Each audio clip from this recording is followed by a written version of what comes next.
So one of the crazy things about the Bible is we've been talking about dating, right? And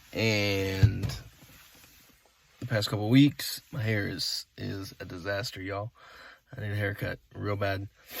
But I was reading again about the story of David. Now, if you don't know who David is, David was the guy who fought Goliath, who knocked him out with a sling and a stone.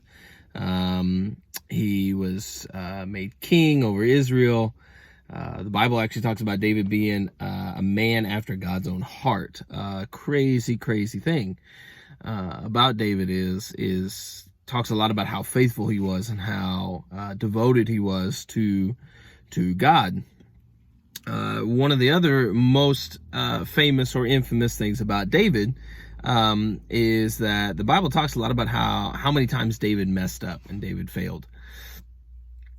Now, last week we talked a little bit about, or not last week, 2 weeks ago, in our last video, we talked about, like I said, dating, and how in the dating relationship, we should we shouldn't get so obsessed with the other person, right? Kind of put some boundaries up between ourselves and the other person so that we can maintain a healthy understanding and a healthy perspective on not just ourselves, but them as well.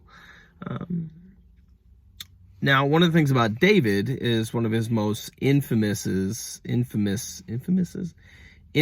things about David was the fact that he had an affair with a married woman. And it's crazy if you look up. It's actually in 1 Samuel, or 2 Samuel, excuse me. It's in 2 Samuel chapter 11.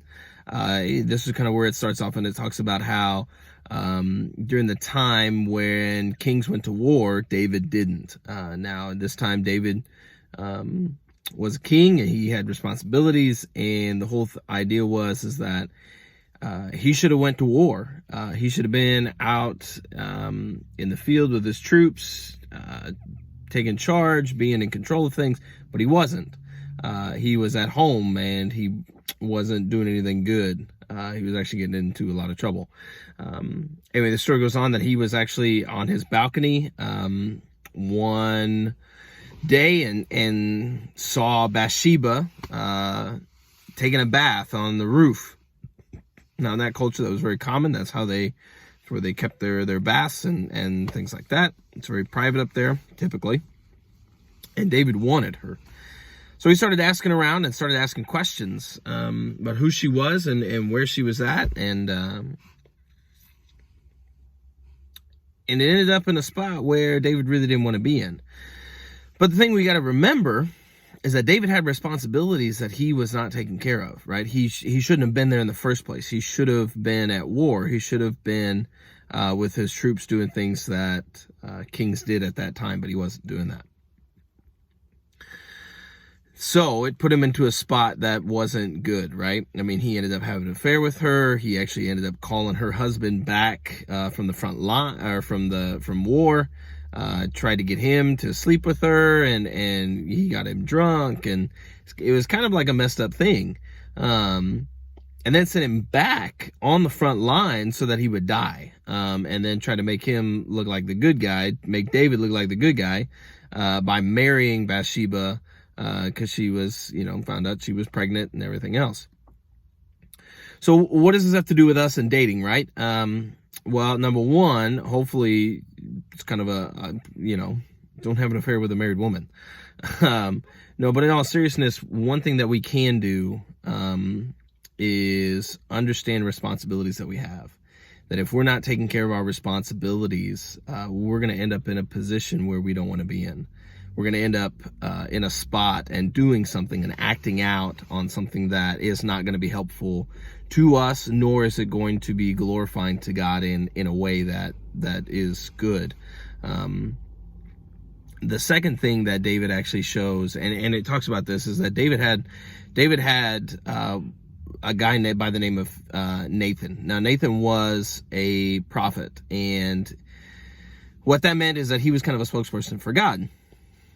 And so when David started all this stuff, Nathan went to him and said, dude, this is not okay. You can't be doing this. This is not helpful, not beneficial, and that's not glorifying to God in any kind of way. But, you know, David still did what David wanted to do. Now, granted, after all these circumstances, Nathan was still there to, you know, help David and bring David out of his depression and stuff like that. But the second thing that story shows us is that we need someone in our life like Nathan. David had his Nathan. Who is your Nathan? Who is that person in your life?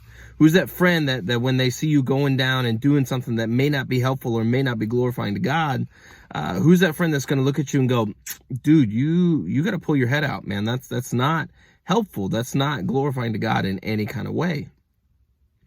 Guys, I encourage you to read the rest of David's story. David goes through a whole lot of crazy things.